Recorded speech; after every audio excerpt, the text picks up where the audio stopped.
The Singapore Strait is one of the busiest waterways in the world. Together with the Strait of Malacca, it is a maritime corridor of over 400 nautical miles in length. An estimated one-third of the world's traded goods pass through these waters annually, a figure which is expected to increase as the region's economies continue to grow. At its narrowest point, there are just 3 nautical miles between the shores of Singapore and Indonesia, while the navigable channel is reduced to less than 2 nautical miles. Safe Passage in the Singapore Strait is a set of 2 videos and an interactive training module. Together, they offer valuable information for experienced bridge teams, even if they have transited the strait before, and useful advice for those visiting for the first time.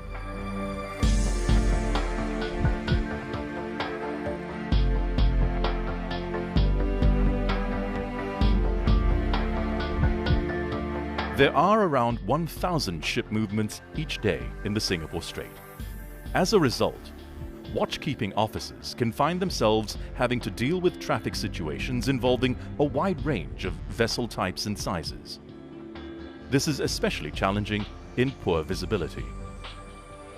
So detailed voyage planning, good seamanship, and situational awareness are essential to safe navigation. The hydrographic data is regularly checked, so when calculating safety factors on depth and contour settings, make sure you have the most recent updates.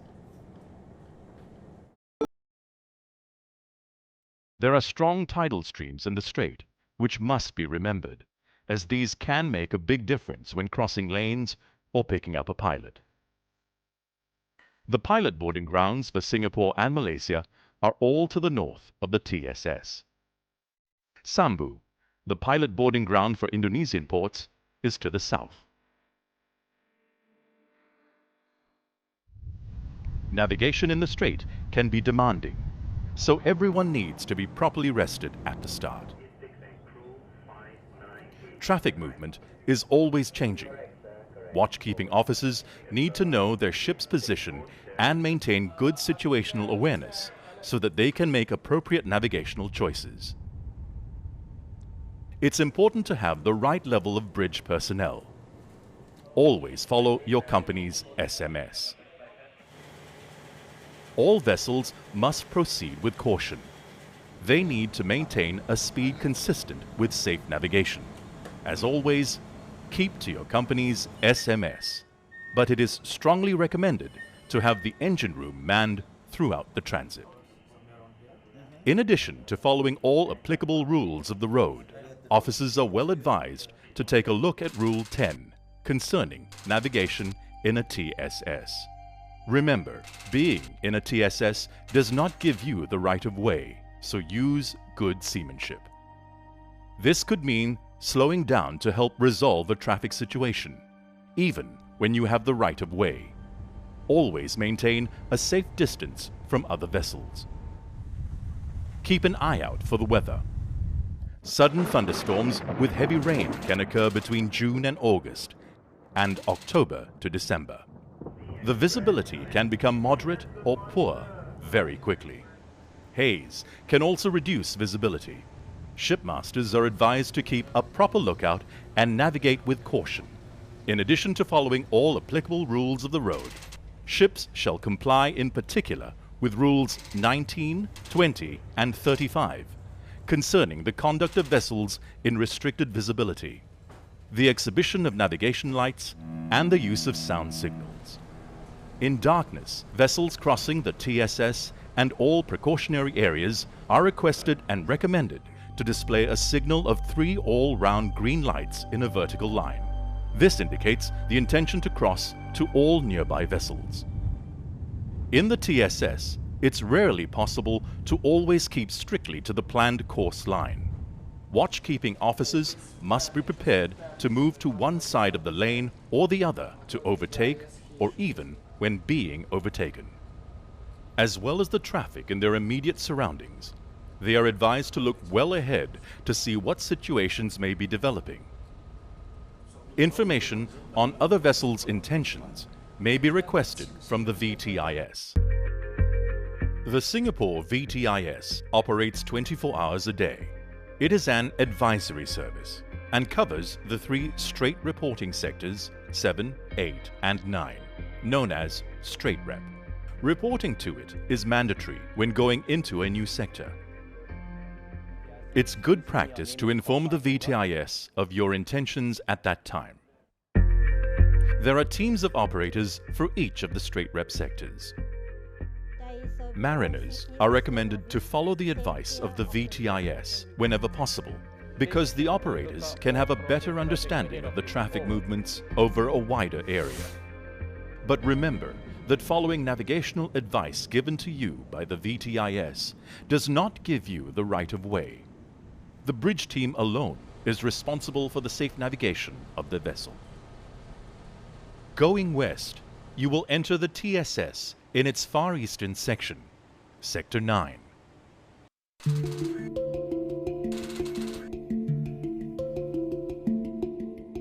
You may notice dense traffic approaching the outer limits of the TSS. It comes from north, south, and east, so you must exercise caution.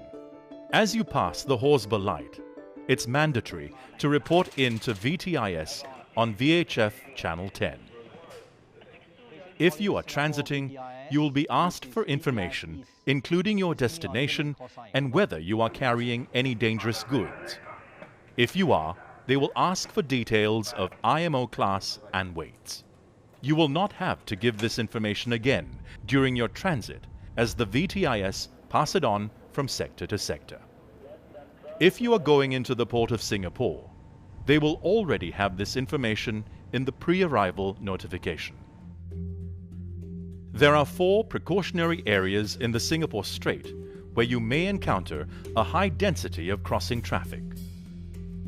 Westbound, the first precautionary area takes up about half of Sector 9. It can be very busy with crossing traffic, especially near the entrance of the East Johor Strait.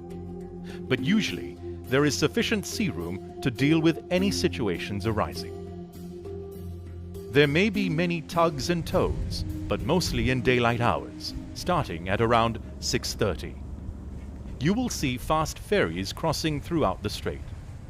They rarely cause problems, but you must keep a proper lookout for any risk of collision.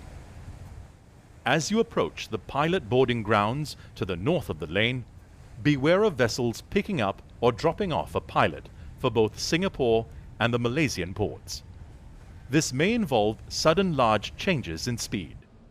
Checking the AIS information of nearby vessels may warn of their intentions, but never rely solely on AIS for collision avoidance.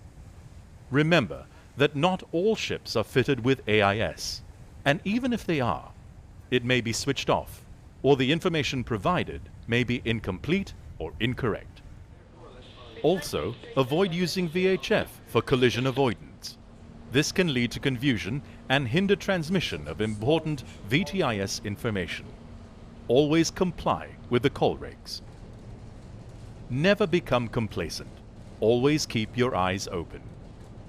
Avoid making a guess at a nearby ship's intentions. On leaving the first precautionary area, check your position to be certain that you are still in the westbound lane.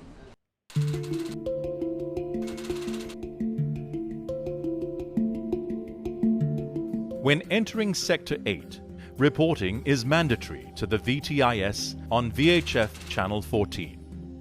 Sector 8 is the narrowest in the strait. It is probably the most demanding area for watchkeeping officers. To the north are anchorages used for bunkering and picking up stores.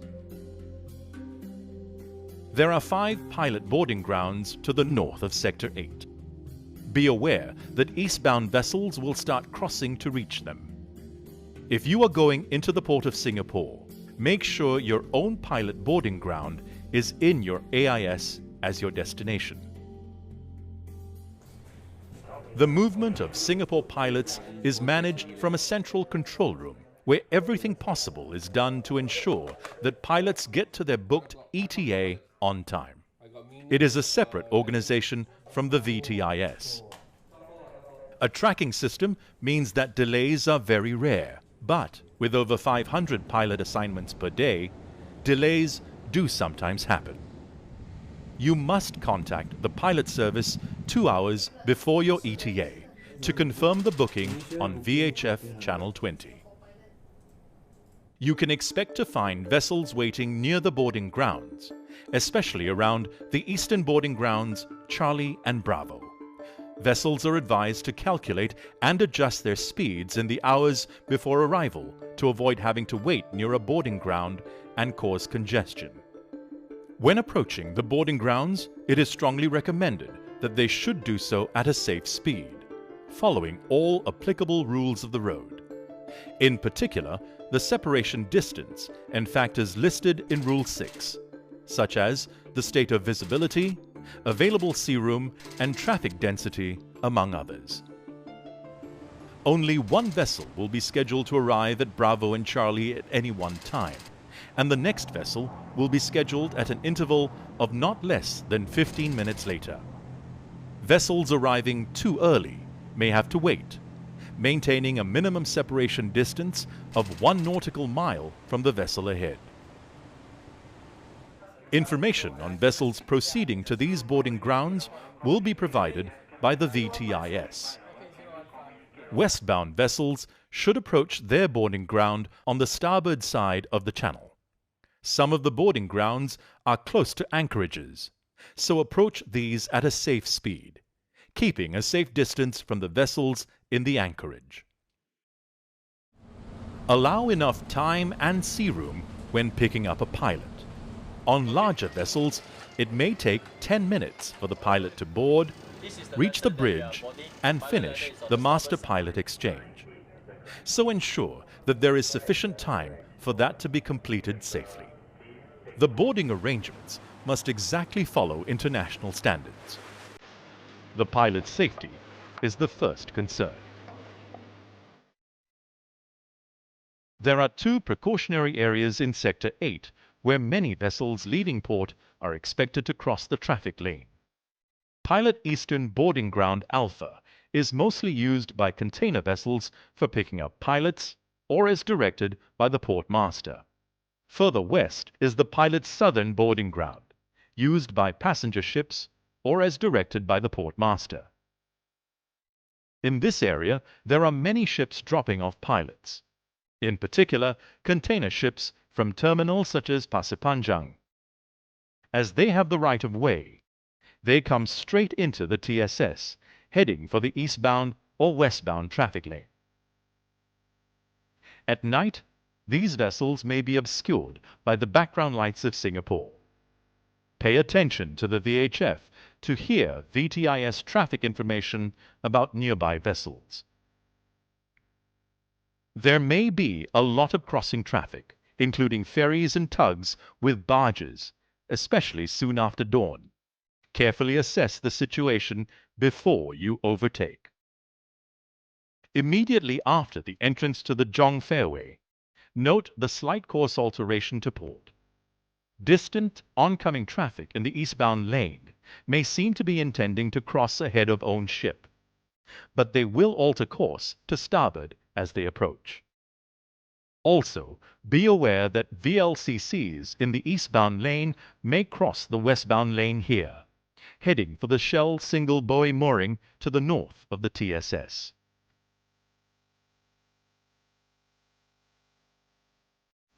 Fishing boats can be found throughout the strait, especially soon after dawn. Their movements can be unpredictable. These small boats are not visible on radar. They may not be displaying the correct lights and shapes.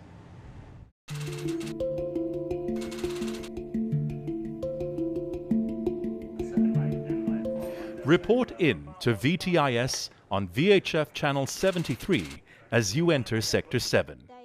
The westbound lane of the TSS is wider than in Sector 8, so generally the traffic is light. There's a wheelover position immediately inside Sector 7, near the Raffles Lighthouse. Beware of converging traffic and ensure you start early enough, as there is shallow water outside the channel. There are 2 pilot boarding grounds at the western port limit of Singapore, Alpha and Bravo. There is also one in Malaysian waters, Tanjung Pelepas. Look out for crossing traffic and vessels slowing down to pick up pilots. The area adjacent to Western Pilot Boarding Ground Alpha is often busy with ship-to-ship transfers and vessels at anchor. There is a final precautionary area which may have crossing traffic entering and leaving the West Johor Strait.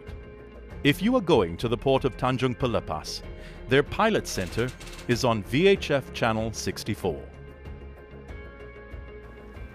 You are leaving Sector 7, report channel 88, have a good watch.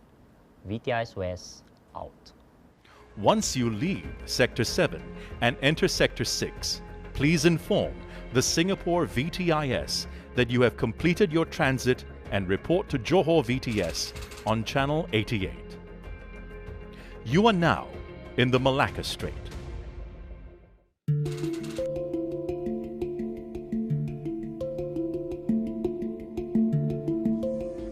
Detailed voyage planning, good seamanship, and situational awareness are essential to safe navigation in the strait. Make sure your bridge is adequately manned as specified by your SMS. Maintain good communication with the VTIS throughout your transit. We hope you found this video helpful. Have a safe passage.